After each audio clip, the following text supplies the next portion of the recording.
Assalamualaikum warahmatullahi wabarakatuh. Ya Rabbi bil Mustafa balligh maqasidana waghfir lana ma madha ya wasi'al karami. Ya Rabbi bil Mustafa balligh maqasidana waghfir lana ma madha ya wasi'al karam wal habibul ladzi turja syafa'atuhu likulli hali minal ahwali muqtahimi. Ya Rabbi bil Mustafa balligh maqasidana waghfir lana ya wasi'al karami. Maulaya salli wa salim daiman abada alal habibika khairil khalqi kullihim.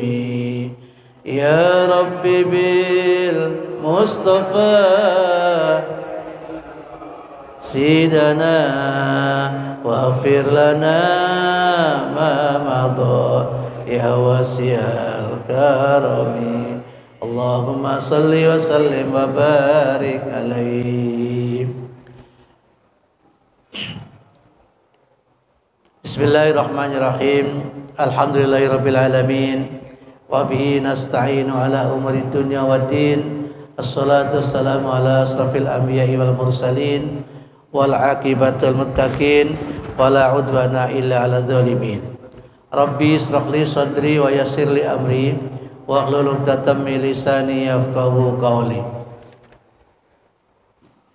Qala al-musannif rahimahullahu ta'ala wa nafa'ana wa nafa'ani wa bi ulumihi wa bi barakatihi fid dharain amin. Para jamaah, bapak-bapak, ibu-ibu semuanya yang dimuliakan Allah Subhanahu wa taala. Puji syukur kita panjatkan kehadirat Allah pagi yang cerah ceria ini. Kita hadir di majelis ilmu, mudah-mudahan kita akan bertambah ilmu yang bermanfaat untuk dunia maupun akhirat. Amin ya rabbal alamin. Lebih dari itu, perjalanan Bapak dari rumah ke masjid insyaallah terhitung sebagai perjalanan yang bernilaikan ibadah, yang menggugurkan kewajiban serta menggugurkan dosa-dosa kecil. Amin ya rabbal alamin. Jadikan ya Allah majelis taklim ini adalah majelis taklim yang berkah, majelis taklim yang memiliki satu tambahan ilmu yang bermanfaat, dan majelis taklim yang memudahkan kita jalannya menuju surganya Allah Subhanahu wa taala. Amin ya rabbal alamin. Rahmat tadim serta salam sejahtera semoga tercurahkan pada junjungan kita Nabi Muhammad sallallahu alaihi wasallam, pembawa risalah dari alam jahiliyah menuju alam Islamiyah, sekaligus Rasulullah adalah sebagai karakter forming umat Islam sedunia. Dan semoga melimpah pula kepada keluarganya, sahabatnya, dan pengikut-pengikutnya yang senantiasa menjalankan sunnah-sunnahnya min yaumil hada ila yaumin nahdha. Jamaah yang berbahagia, pagi hari ini kita kembali dengan kitab yaitu Riyadhus Shalihin, di mana kemarin kita selingi dengan kitab hikam tentang tasawuf, sekarang tentang hadis-hadis Rasulullah sallallahu alaihi wasallam. Berkaitan dengan hadis Rasul, pagi hari ini kita akan membahas tentang keutamaan sholat berjamaah. An Abi Hurairah radhiyallahu anhu anna Rasulullah sallallahu alaihi wasallam, dari Abi Umar semoga Allah meridhoinya, sesungguhnya Rasulullah sallallahu alaihi wasallam bersabda, Salatul jama'ati afdalu min salatil fadhi bi sab'in wa ishrina darajatan. Muttafaqun alaih. Hadis yang muttafaq alaih artinya para muhaddisin, para rawi semuanya sepakat bahwa hadis ini adalah sahih. Salatul jama'ati, salat berjamaah itu afdalu, lebih utama min salatil fadhi, ketimbang salat sendirian. Lebih utama berapa derajat? Bisab'in wa isrina, 27 apanya? Darajatan, derajatnya. Darajatan adalah tamyiz, dalam susunannya bisab'in wa isrina, dengan 27 apanya yang 27? Darajatan, derajatnya. Jamaah yang berbahagia, tidak asing lagi sebetulnya hadis ini sudah biasa didengar bahwa sholat berjamaah lebih baik daripada sholat sendirian, bahkan nilainya sampai 27 kali lipat. Ini kalau di negeri Indonesia, di sholat di masjid sendiri seperti ini pahalanya 27 kali lipat. Nah kalau di Mekah, ini orang-orang yang sedang melaksanakan ibadah haji, sholat sendiri di sana saja, sholat sendiri pahalanya 100.000 kali lipat. Ini Masjidil Haram. Kalau di Masjid Nabawi Mekah Madinah 1000 kali lipat. Artinya kalau 100.000 kali lipat dikali 27, kalau berapa itu? Susah ngitungnya Pak. Begitu besar sekali nilai pahalanya sholat di Masjidil Haram. Jadi Haramain itu pengertiannya dua negeri yang mulia. Boleh juga diartikan dua negeri haram. Haram berbuat dosa, haram berbuat maksiat.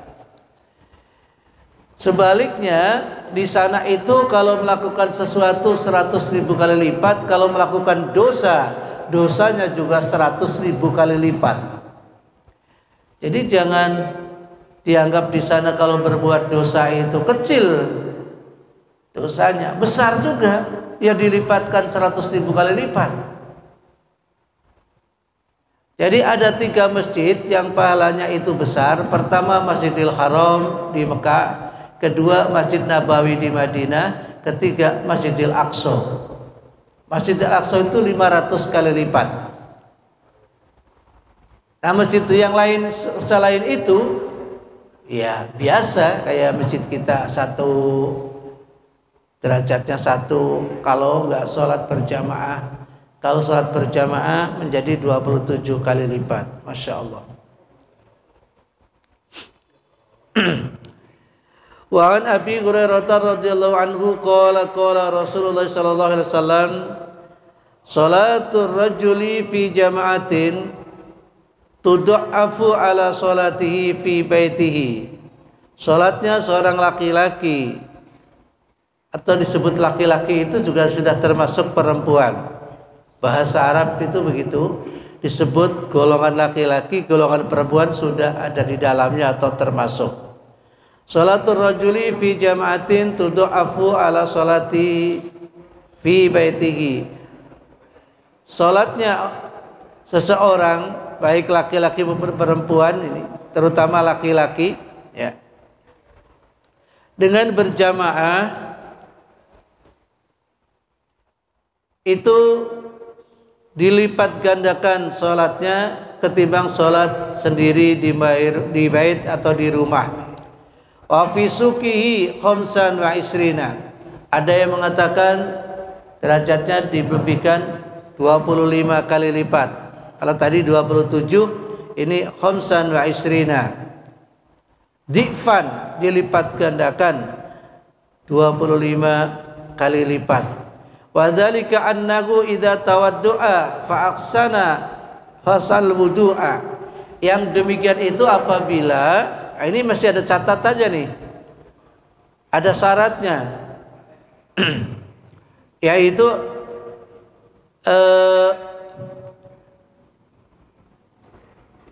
Fa'asana, apabila wudunya itu bagus.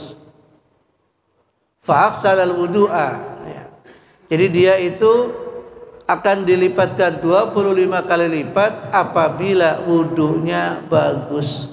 Jadi ada keterkaitan antara sholat dengan wudunya. Sholatnya sudah berjamaah tapi wudunya nggak bagus, ini menjadi mengurangi pahala. Pengertian bagus itu bagaimana? Wudunya sah, wudunya jangan asal-asalan, sesuai dengan aturannya. Summa kharaja ilal masjidi la yukhrijuhu illa shalah. Kemudian setelah dari rumah wudu dengan wudu yang baik, berjalan menuju masjid hanya untuk sholat.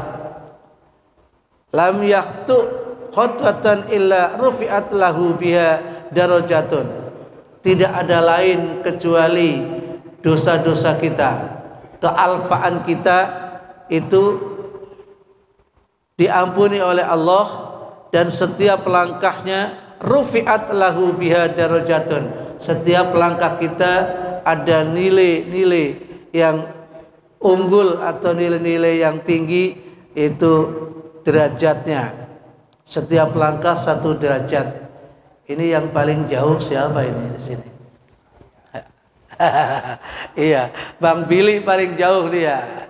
Dari mana dia? Dari apa namanya? Tambun. Bahasanya di sini karena memang zaman dulu ya, khutwah itu setiap langkah. Setiap langkah berarti orang melangkah. Dia pakai motor, nggak jalan kaki. Kira-kira bagaimana cara ngitungnya? Ada kiai yang mengatakan ya setiap ubengan pentil itulah kira-kira selangkah itu. Pentil muter lagi sudah sampai bawah lagi, dari atas muter di bawah, itu setiap langkah karena pakai motor ya. Jadi dosa-dosa kecilnya diampuni dan mendapatkan derajat yang tinggi setiap langkahnya. Wa khutta anhu biha khati'atun fa idza shalla lam tazilil malaikatu tusalli alaihi ma dama fi musallahu malam yuhdis. Ini yang kemarin sudah saya jelaskan pada minggu yang lalu, bukan minggu kemarin, minggu sebelumnya. Yang demikian itu ditambah lagi sudah derajatnya diangkat, kesalahannya diampuni apabila dia sholat, kemudian setelah sholat lam tazal malaikat itu terus menerus mendoakan kepada orang yang sholat. Setelah sholat nggak buru-buru bangun, nggak buru-buru bergeser, masih tetap pada tempatnya ya. Madama fi musallahu, selagi dia masih tetap dalam tempat sholatnya. Malam yuhdis ya. Apa doanya? Allahumma sholli alaihi, ya Allah berikanlah rahmat dan salam kepada orang yang sholat, yang setelah sholat itu dia belum bergeser dari tempat duduknya. Allahumma sholli alaihi, Allahumma arhamhu wa la yazalu fi sholatin man tadhara sholata, muttafaqun alaih. Masya Allah. Jadi jangan dianggap orang habis sholat duduk tenang itu nggak ada dalilnya. Dalilnya ada. Bahkan itu selalu didoakan oleh malaikat. Kalau duduk tawaruk itu kan duduk kaki kanan, kaki kanan, kaki kiri di bawah kaki kanan. Itu namanya tawaruk. Kalau duduk tahiyat awal namanya iftiros. Iftiros. Duduk tahiyat akhir duduk tawaruk. Selama dia masih duduk tawaruk, malaikat akan mendoakan kepada orang tersebut. Jadi jangan dulu-dulu geser habis salam assalamualaikum, assalamualaikum, udah tenang aja dulu duduk biar dapat doanya malaikat. Cuma kan duduk tawaruk itu capek, sakit kalau nggak mampu, ya kan? Sakit. Maka kira-kira sudah mendapatkan doa dari malaikat, dianggap sudah cukup, udah kita mulai bergeser, ya, duduk sila, ya, atau mundur dikit. Ini perlu dipertahankan. Dalam artian itu walaupun sakit, tahan dulu sebentar, ya, barang semenit atau 2 menit gitu. Jadi saya contohkan begini Pak. Maksudnya orang habis duduk sholat tahiyat akhir, posisinya kan miring begini nih, ya. Assalamualaikum, assalamualaikum, dan gitu. Tenang aja, jangan langsung tenang. Ketika tenang seperti ini, ya, masih tenang, makanya dengan baca wirid masih tenang, itu didoain oleh malaikat. Insyaallah. Astaghfirullahaladzim 3 kali, ya. Mau liwali daya boleh, astaghfirullahaladzim alladzi la ilaha wal hayyul qayyum boleh, istighfar. Bahkan kadang-kadang ada yang 7 kali. La ilaha illallah, terus semuanya itu sampai Allahumma antas salam wa minkas salam wa ilaika ya'udus salam fa hayyina rabbana bisalam adkhilnal jannata darus salam tabarak rabbana wa ta'ala tayyidul ikram. Paling tidak sampai situ barulah, ya, kita berubah menjadi duduk bersila. Ini sudah cukup. Kalau nggak sampai situ, habis istighfar kita geser. Jangan sampai langsung assalamualaikum, assalamualaikum. Nah ini nggak didoain oleh malaikat, rugi situ. Tenangkan dulu. Itu inti daripada hadis ini, supaya jangan bergeser dulu.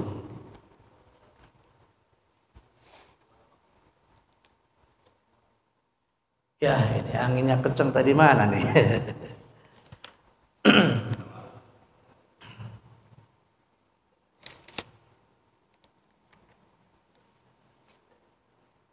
Hilang Pak hadis nomor berapa tadi nih?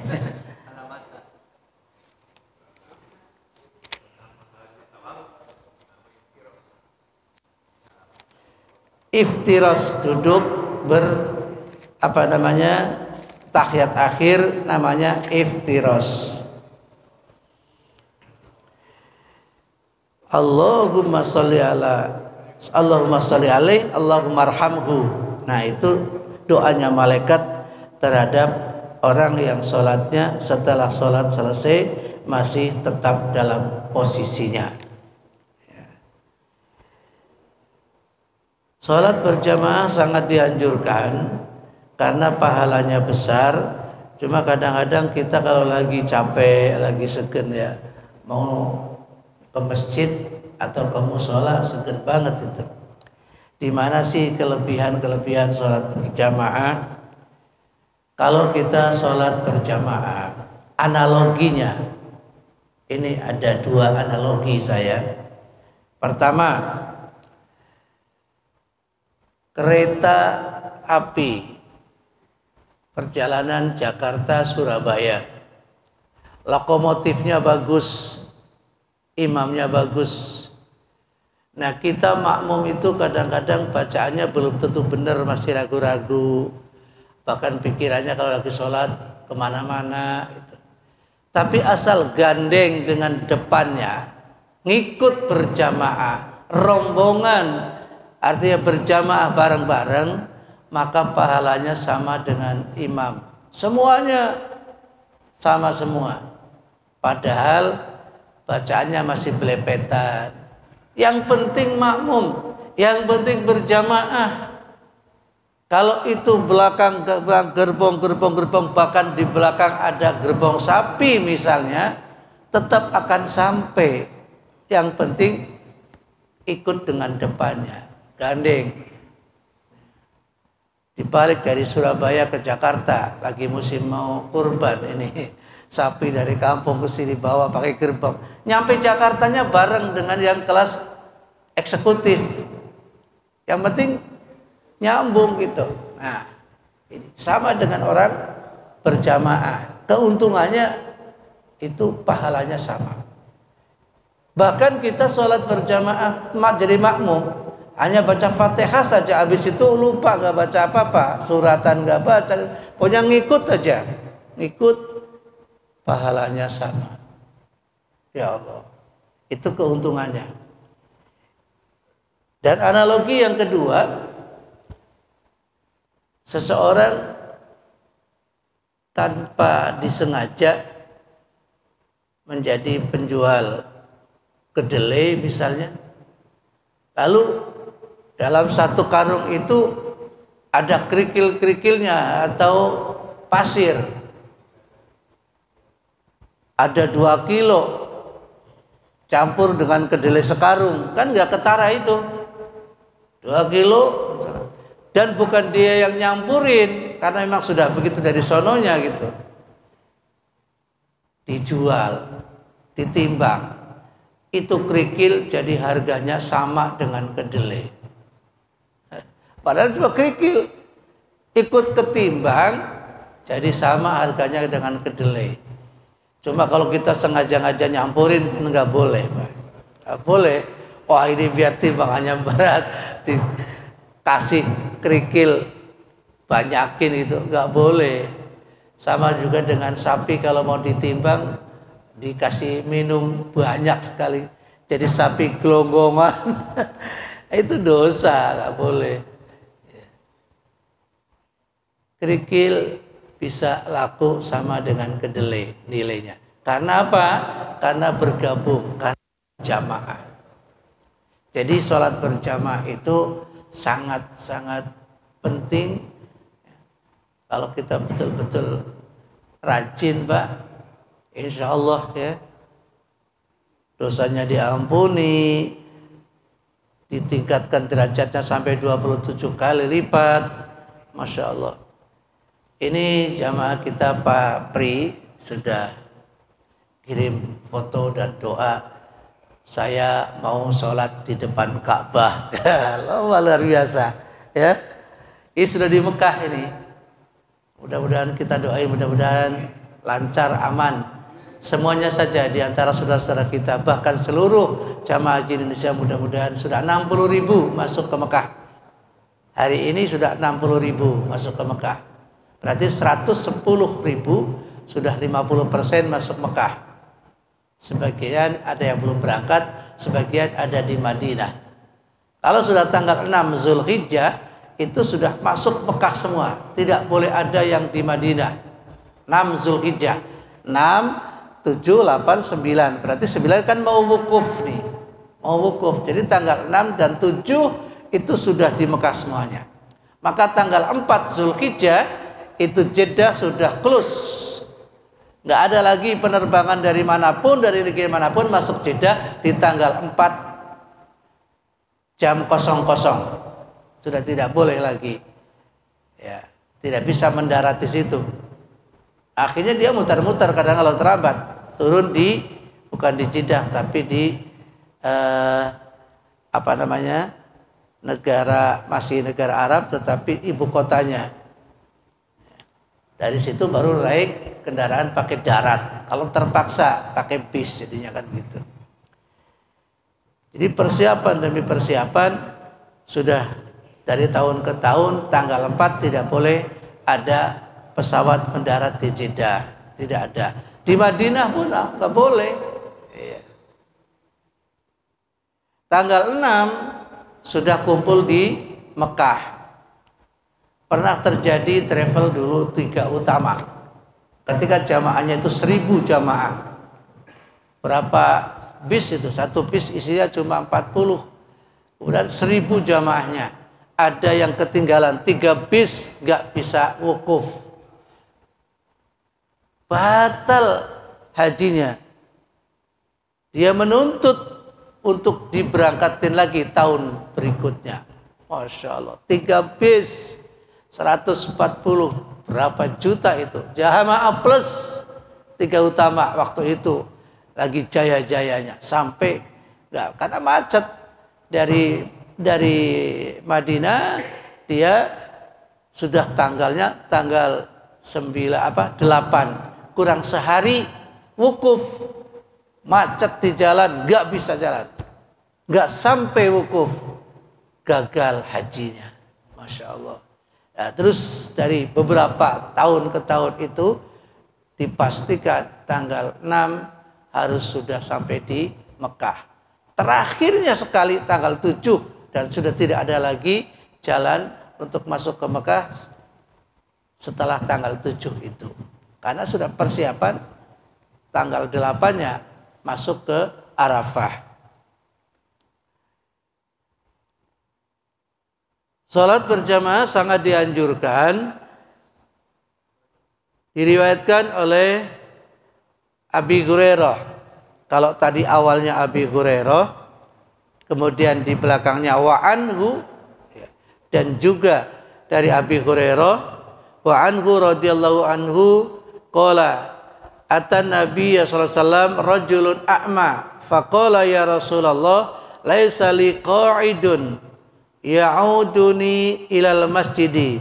Ada seorang laki-laki, mohon maaf, buta mata, matanya buta. Dia bertanya kepada Rasul, ya Rasul, saya ini matanya buta. Laisa li qa'idun yaquduni ilal masjid. Tidak ada orang yang membantu saya menuntun sampai ke masjid. Fasa'ala Rasulullah SAW ayyurakhisalahu fayusalli fi baitihi. Adakah saya dispensasi untuk tidak sholat di masjid, sholat di rumah saja? Ya, karena pernah dengar Rasulullah menyampaikan sholat di masjid pahalanya besar, apalagi 27 kali derajat. Ya, maka dia merasa, waduh, kalau begitu saya nggak bisa sholat di masjid untuk berjamaah. Apakah saya boleh sholat di rumah? Ya. Farakhasalahu. Nabi mengatakan, ya silahkan. Kalau memang tidak ada yang nuntun, sholat di rumah saja. Tetapi setelah itu, falamma walla da'ahu faqala lahu. Ketika Rasulullah itu mau bangun, bertanya kepada laki-laki yang buta itu, hal tasma'u nida'a bis sholati? Adakah kamu dengar suara azan dari rumah kamu? Jawabnya, qala na'am, iya, saya dengar ya Rasul. Qala fa'ajib. Kalau kamu dengar suara azan, maka hendaknya kamu datang ke masjid. Rawahu Muslim. Jadi azan yang dimaksud bukan azan dengan speaker, azan orang biasa, suara manusia biasa di masjid sini. Yang dengar suara azan meskipun dia buta matanya, maka dianjurkan untuk sholat di masjid. Ya Allah. Jadi betapa perhatiannya, betapa pentingnya untuk jamaah di masjid.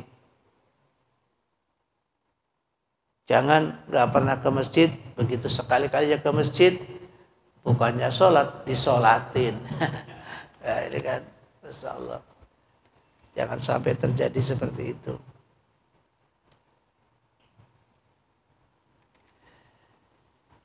Jamaah yang berbahagia, hadisnya ada 1, 2, 3, 4, 5. Ya, Wa'an Abdillah dari Abdillah wakila Umar ibni Qais al-Maghrufi ibni Ummi Maktum al-Mu'adzini radhiyallahu anhu annahu qala ya Rasulullah innal madinata kathiratul hawami wassiba'i faqala Rasulullah sallallahu alaihi wasallam tasma'u hayya 'ala shalah hayya 'ala falah fahayyaha. Jadi di Madinah, kata Ummi Maktum, itu banyak orang-orang yang keliru, ya, banyak orang-orang yang keliru. Wahai ya Rasulullah, sesungguhnya di Madinah ini banyak hal-hal yang membahayakan. Di antaranya banyak binatang buas. Ya. Nah, kalau ada seperti itu kondisinya, Rasulullah menyampaikan, meskipun begitu, kalau Anda mendengarkan hayya 'alas shalah dan hayya 'alal falah, maka datangilah. Artinya masjid. Kalau masih terdengar hayya 'alas shalah, hayya 'alal falah, supaya tetap datang ke masjid. Orang uzurnya berjamaah itu kan ada, diantaranya adalah hujan besar gitu. Hujan besar, wah ini hujan ya, nggak besar, kecil juga namanya hujan. Kalau nggak ada payung ya basah ya. Itu termasuk uzur, boleh untuk tidak berjamaah di masjid. Atau membahayakan, bahaya sekali gitu, dengan kondisi yang kayak kemarin pandemi ya, akhirnya malah dianjurkan untuk tidak usah sholat di masjid ya. Itu karena bahaya. Tapi apabila mendengarkan hayya 'alas shalah, hayya 'alal falah, itu datengin. Di sini Pak, yang deket ya rumahnya, Pak Jidarno, Pak Multazam, ini kan dekat ini ya. Jadi kedengeran. Kalau Pak Warto nggak kedengeran, soalnya jauh. Pak DKM ini Mas Ato, hayya 'alas shalah. Kalau nggak pakai speaker nggak denger sampai sono itu. Iya, Pak Edi juga nggak denger. Yang dengar tetap diharuskan untuk bisa ke masjid. Tapi dalam kondisi tidak aman, ya jangan. Ya seperti kemarin itu.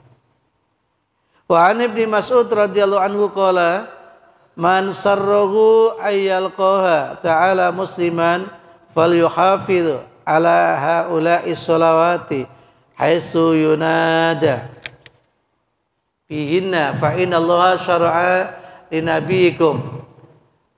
Jamaah yang berbahagia, salat berjamaah ini untuk laki-laki. Kalau untuk perempuan, bagaimana ibu-ibu? Nah, sunnah ya, sunnah boleh sholat di masjid apabila tidak menimbulkan fitnah, tidak menimbulkan maksiat, tidak menimbulkan bahaya, boleh. Pahalanya ya 27.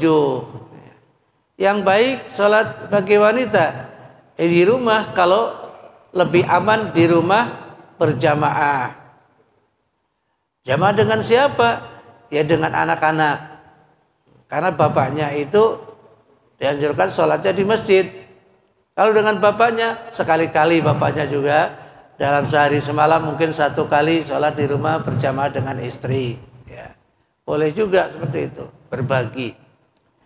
Karena wanita sholat di rumah lebih aman, lebih tidak menimbulkan fitnah. Lah bagaimana kalau senang sholat di masjid? Nggak apa-apa, yang penting aman. Di Mekah Madinah rajin-rajin orang sholat di masjid, karena di sana tidak ada lagi yang namanya apa sih, perjalanannya sudah masing-masing, laki perempuan terpisah ya, terpisah. Jadi tidak menimbulkan fitnah. Makanya sholat Jumat juga dilakukan oleh perempuan di sana karena tidak menimbulkan fitnah. Kalau di sini nggak ada. Di kampung ada, di kampung masjid yang di sebelahnya atau sampingnya kalingan tembok, nggak pakai kaca begitu, hanya depan mungkin ada pintu. Maka di sebelah sana adalah ibu-ibu. Itu pun yang sudah tua-tua Pak, nenek-nenek rata-rata ya. Kalau yang masih muda nggak ada itu, karena mau nyari pahala malah datangnya itu dosa. Iya. Nenek-nenek sholat Jumat Ya, sholat Jumat. Di Mekah nggak laki, nggak perempuan, nggak tua, nggak muda. Yang muda-muda kalau di Mekah sholat Jumat banyak. Bagaimana hukumnya? Tidak wajib, tetapi menggugurkan kewajiban sholat zuhur. Jadi sholat Jumat itu kan 2 rakaat, khutbahnya 2 khutbah itu sebagai pengganti daripada 2 rakaat sholat zuhur. Ketika seorang wanita sholat Jumat, maka tidak lagi sholat zuhur, sudah gugur kewajiban sholat zuhur. Sholatnya sah, sholatnya berpahala, dengan catatan tidak menimbulkan fitnah. Pernah jamaah saya tanya, karena sebelumnya saya anjurin ibu-ibu di sini sholat Jum'ah ya. Iya Pak, iya. Saya belum pernah. Ya nggak apa-apa. Pokoknya waktunya hari Jumat, sholat Jumat di masjid. Kadang juga dapat di halaman. Iya. Begitu pulang, bagaimana Bu? Sholat Jumatnya di sini. Waduh Pak. Waduh, kenapa? Waduh Pak. Kok waduh kenapa? Capek Pak, kenapa? Doanya panjang banget. Kenapa? Loh, saya angkat tangan terus, doanya panjang banget. Lah khutbah itu kan pakai bahasa Arab, bukan doa. Dianggapnya doa tuh panjang, tangan diangkat terus menerus, capek katanya. Jumatan di Mekah capek apa? Doanya panjang banget. Ya sepanjang daripada khutbah pakai bahasa Arab terus. Oh alah, ini pembimbingnya kurang memberitahu. Aduh mohon maaf Bu, saya lupa nggak dikasih tahu. Ya di sini khutbahnya kan nggak ada yang pakai bahasa Indonesia, ya pakai bahasa Arab semua. Itu bukan doa semua, bukan. Ngomong biasa, khutbah, tetapi kan pakai bahasa Arab. Allahu Akbar. Yaitu tahun berapa ya saya ada punya pengalaman seperti itu. Doanya panjang banget. Baik.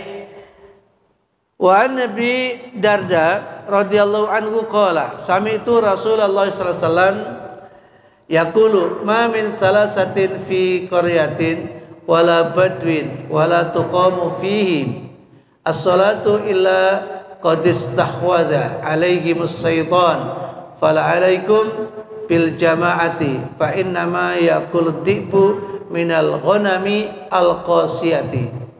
Rawahu Abu Dawud bi isnadi hasan. Diriwayatkan oleh Abi Dawud dengan sanadnya adalah hasan.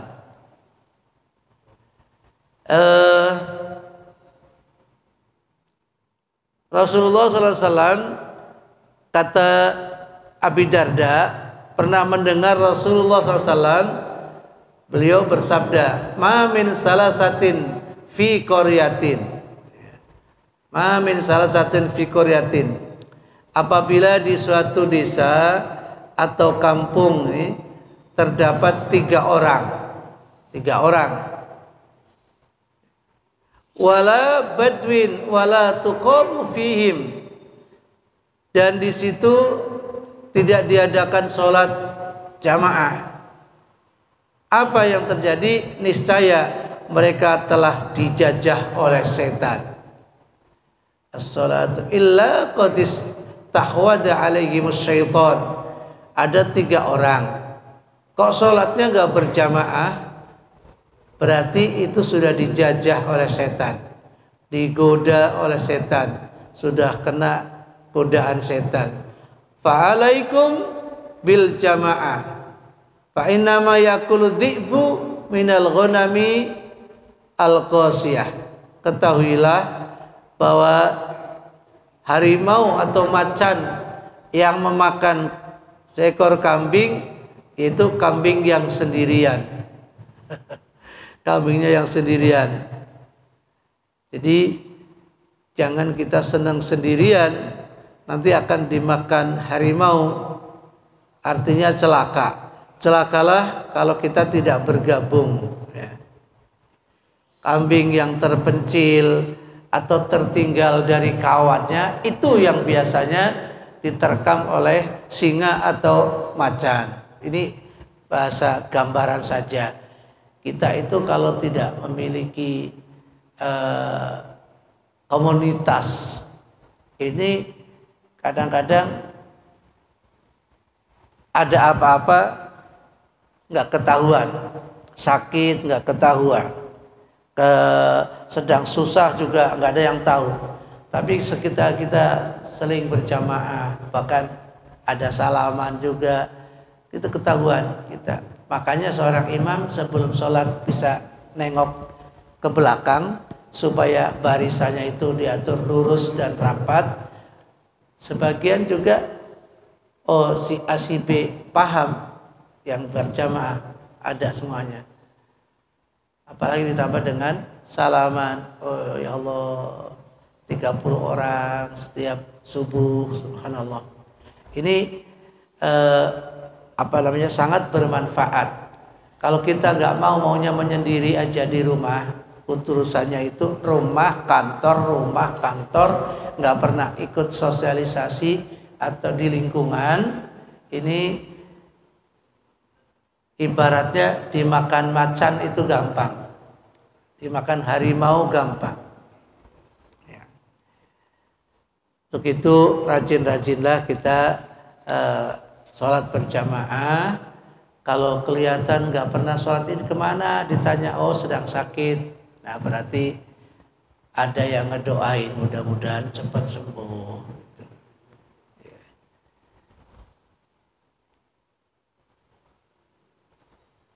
Di dalam berorganisasi sama diibaratkan seperti tanda baca dalam bahasa Arab. Itu ada fathah, ada dhammah, ada kasroh, ada sukun, ada tanwin, ya kan? Fathah baris di atas, dhammah baris di depan, kasroh baris di bawah, tanwin baris 2, sukun ya mati. Ini dalam kehidupan dipakai ini. Fathah tandanya keterbukaan, transparan. Fathah, fathah. Bu, kalau ngomong fathah mulutnya mesti terbuka. Fathah. Nggak ada ngomong fathah mulutnya mingkem. Fathah. Fathah. A. Alif di atas A, alif di bawah I, alif di depan U. Itu orang Betawi mengejak begitu. Kita harus bisa fathah, terbuka, A. Kita harus bisa kasroh, di bawah, punya akhlakul karimah, sopan santun. Kita harus punya dhammah, kumpul, dhammah, dhammah. Antara bibir atas dan bawah mesti kumpul. Punya persatuan, punya jamaah, itulah dhammah. Kalau kepengin derajatnya di atas, derajatnya tinggi, punya jamaah, punya persatuan, dhammah. Bagikan dhammah, baris di depan, sudah di atas di depan. Ada di atas tapi fathah, nggak di depan. Tapi kalau dhammah, kumpul, baris di depan, di atas di depan, itu namanya dhammah. Ini kita punya jamaah di masjid, itu bagikan dhammah. Dhammah, kasrah, fathah, sukun. Kita harus ada tenang. Sukun itu tenang. Sakinah, sukun, batinnya tenang. Jangan sholat berjamaah terus tapi resah, susah, gelisah, gundah, apalagi sedih. Jangan, senang, ya, gairah, semangat, berjamaah. Wah, ini waktu tinggal 10 menit misalnya, buru-buru ke masjid, kurang 5 menit masjid. Taran-taran, udah azan ya, taran-taran deh. Nah ini khas semangat. Jadi punya perkumpulan dhammah itu semangat. Di hatinya juga tenang, pulang santai ya, nggak buru-buru. Itu orang berjamaah itu begitu. Tanwin fathah kan jejer 2 di atas. Tanwin kasroh jejer 2 di bawah. Tanwin domah jejer 2 di depan, atas depan. Kita harus guyub rukun. Berjamaah ini guyub rukun. Seia, sekata, seiring, sejalan. An 2 di atas. In di bawah 2. Un di atas 2. Ini bagaikan tanwin. Ada yang sakit, kita tengokin. Jangan sholat berjamaah bareng-bareng tapi kok bentur-benturan terus, nggak ada rukunnya. Di mana itu tanwinnya? Ya, seperti tanwin. Ya. Itulah gambaran kita supaya guyub rukun dalam sholat berjamaah sehari-hari. Mungkin ini yang bisa saya sampaikan. Masih ada waktu untuk bisa tanya jawab. Dipersilakan mungkin. Fadol. Dari mana dulu? Pak Haji Yusril. Coba yang muda dianterin itu anunya. Ini walaupun tua tapi jiwanya muda.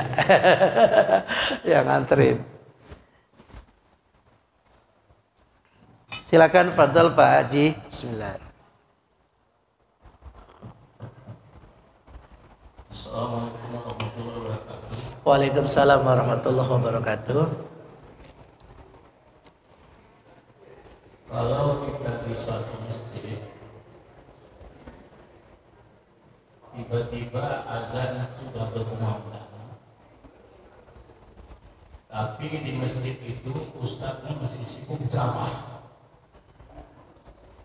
Pertanyaannya, bolehkah kita sholat setelah di tempat lain itu azannya selesai?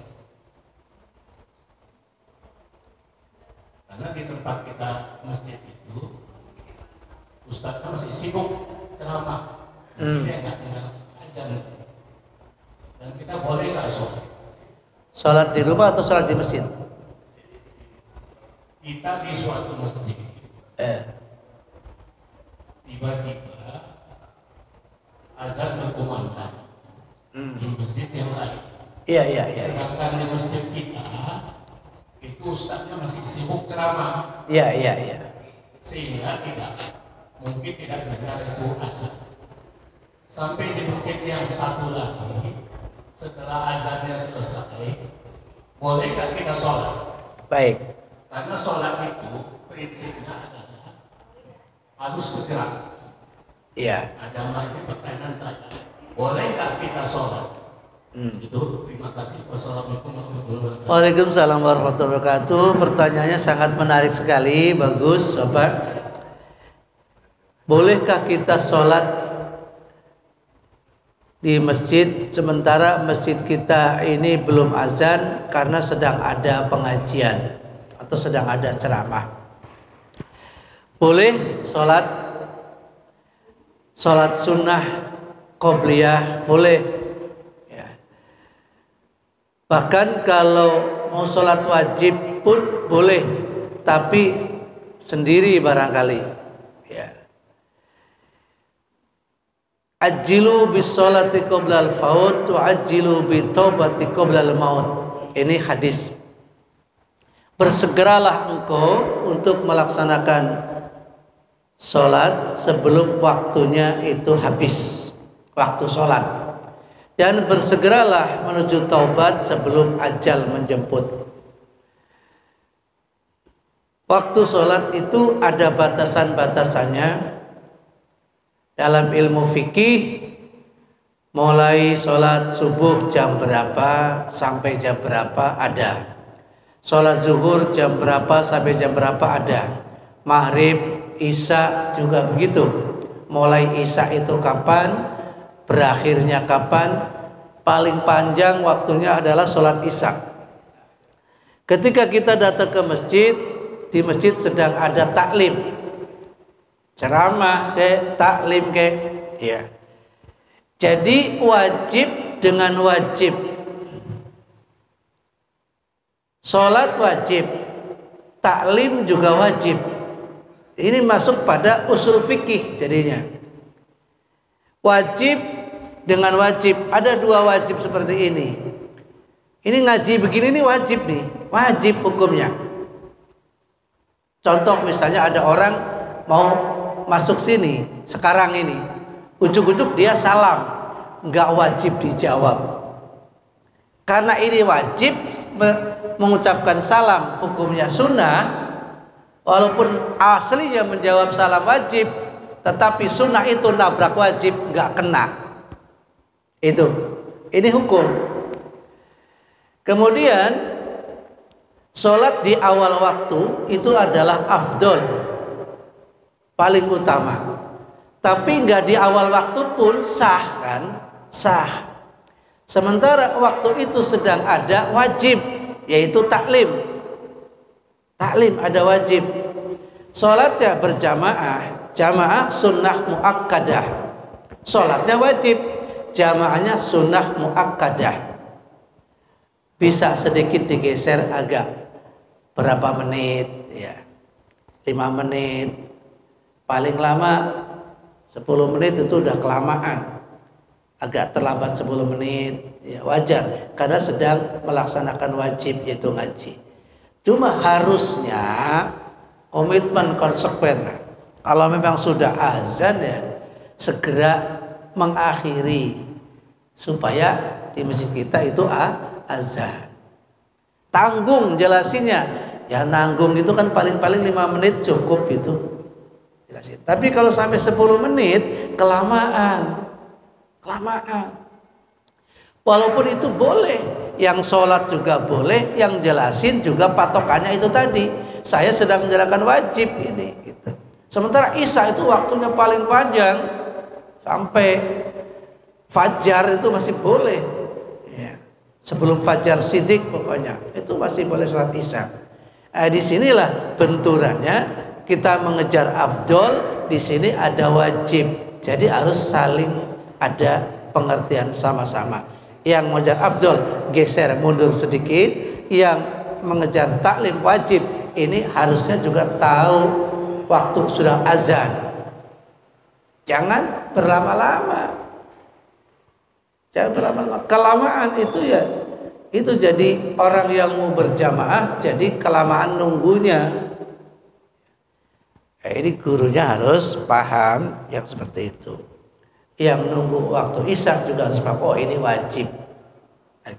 Jadi sabar. Kalau 10 menit kelamaan Pak, timbang 5 menit sudah bisa di cut selesai gitu. Mohon maaf ini karena waktunya sudah Isya atau sudah habis, kita selesaikan. Seperti itu mestinya. Nah muridnya kan nggak berani ngingetin. Ya murid, ya jangan ya nggak berani ngingetin. Yang kayak begini harus ada toleransi, ya. Dan harus pada di sini toleransi, di sini tahu diri. Ya, ini toleransi, ini tahu diri. Ya. Jadi patokannya begitu. Ayah saya punya dosen ketika di Tebuireng itu, asar itu sudah waktu asar dia ngajar terus. Wah, nggak ada yang berani nih mahasiswa ngingetin gurunya ini. Dilala ada yang berani. Ustaz, afan Ustaz, al-waqt qad jayy. Ada asar sudah mau habis. Dan jawabannya itu, kita sedang melaksanakan wajib. Selagi masih ada waktu, itu masih boleh. Masih bisa waktu asar. Ya. Begitu kurang maghrib, kurang seperempat jam baru selesai. Masih bisa waktu salat asar. Subhanallah. Jadi kuat-kuatan dalil yang begitu. Maka kalau kita mau menentukan satu hukum, jangan hanya satu dalil, tapi dari beberapa dalil. Insya Allah ya ada jalan titik temunya. Ya. Sama dengan ini. Ini ada yang mau nanya lagi nggak nih? Nanti titik. Kurban itu kan ada yang menjelaskan 1 seekor kambing itu untuk satu keluarga. Ya. Itu kalau hadis satu doang, satu hadis nampaknya seperti itu, tapi ditopang dengan hadis yang lain, nggak begitu. Nggak cukup kalau 1 ekor kambing untuk sekeluarga, nggak cukup. 1 ekor kambing untuk 1 orang. 1 ekor unta itu 7 orang. 1 ekor sapi untuk 7 orang. Rasulullah seorang pemimpin, dia berkurban, iya, dirinya juga berkurban, dan ada kurban untuk umatku, li ummati, jangan dipotong hadisnya di tengah-tengah. Hadhil udhiyah li Muhammad wa li ahlihi wa li ummati. Kurban ini untuk diri saya, untuk keluarga saya, dan untuk umat saya. Seolah-olah sudah dijamak seperti itu. Nah, syariat yang berikutnya adalah ya 1 orang 1 ekor kambing. Begitu. Ini dulu almarhum Habib, ya, yang sudah meninggal, pernah menyampaikan seperti itu. Dipanggil sama MUI, Anda menjelaskannya itu kurang pas itu. Jadi nanti ada korban dengan ayam, korban dengan telur, begitu. Ya, begitu dulu. Dan itu setiap mau ada Idul Adha muncul terus itu, dimunculin aja tuh, ya, dimunculin terus. Sebuah kekeliruan, tapi terus dimunculin terus. Ada aja yang munculin. Coba aja nanti ada. Kita boleh dong korban dengan ayam, kita boleh. Pengorbanan iya, tapi kurban yang dimaksud adalah menyembelih seekor binatang, minimal adalah kambing. Kalaupun kita menyembelih ayam, ada 10 tampung dan disedekahkan, ya boleh-boleh saja, bagus itu. Itu pengorbanan, bukan kurban yang dimaksud. Ya. Sedekah bagus nggak? Bagus.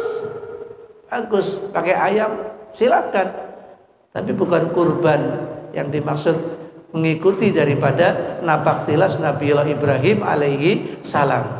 Lan tanalul birra hatta tunfiqu mimma tuhibbun. Ya. Tidak akan mendapatkan kebaikan Anda sebelum Anda mau menginfakkan apa yang Anda sukai. Sekali lagi, kulitnya jangan dijual. Jangan dijual. Kalau kita besok ini misalnya diberikan kepada yayasan atau kepada orang lain, kemudian dijual,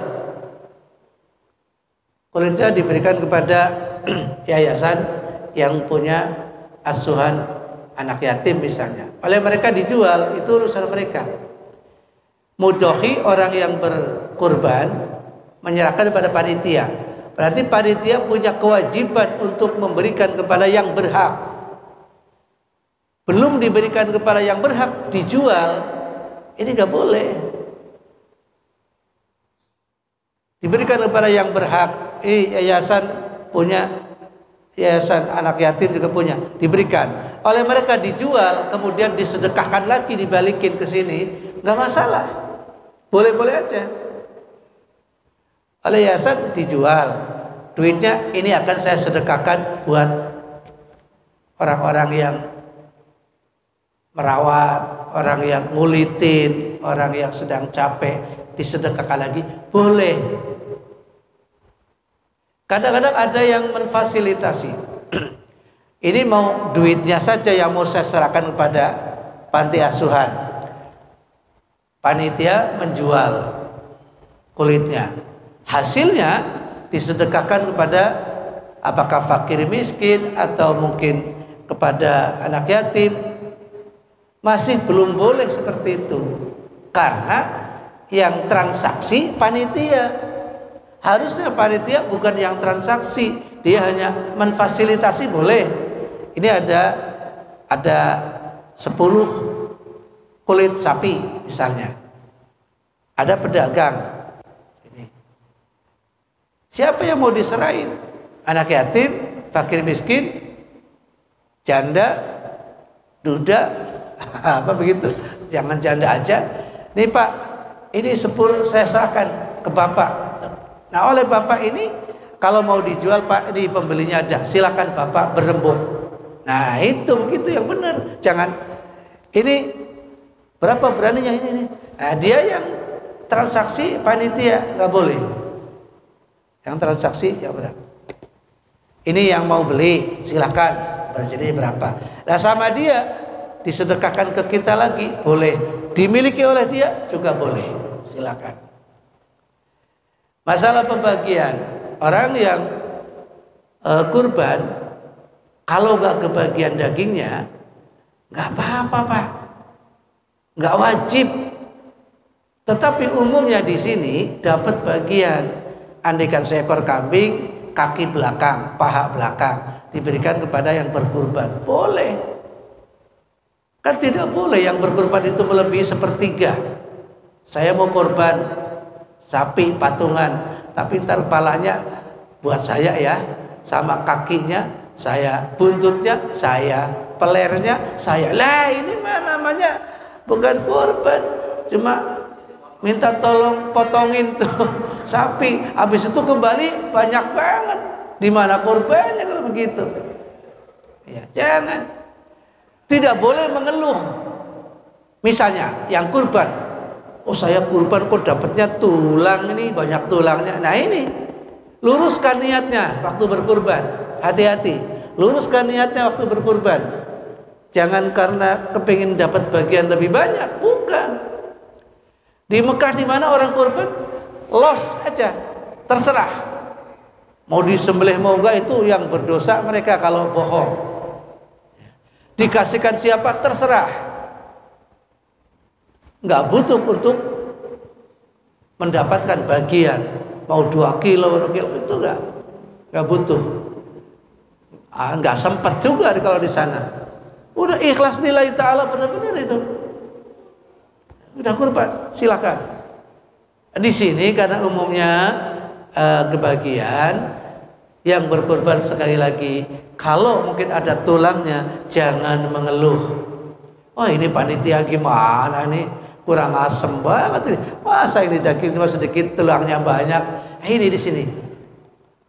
Jadi rusak niatnya, rusak niat kurbannya. Luruskan. Udah nilai ta'ala, mau dapat berapa kayak nggak dapat pun harus ikhlas. Itu mungkin sebagai dasar agar kurban kita betul-betul karena Allah Ta'ala. La yanalallahu luhumuha wala dimauha walakin yanalut taqwa minkum. Allah tidak menerima daging dan darahnya, tetapi Allah akan menerima keikhlasannya, ketakwaannya seseorang yang berkurban. Itu yang akan dinilai oleh Allah. Ketakwaannya, taat kepada perintah Allah, ikhlas tanpa pamrih, itu yang dilihat.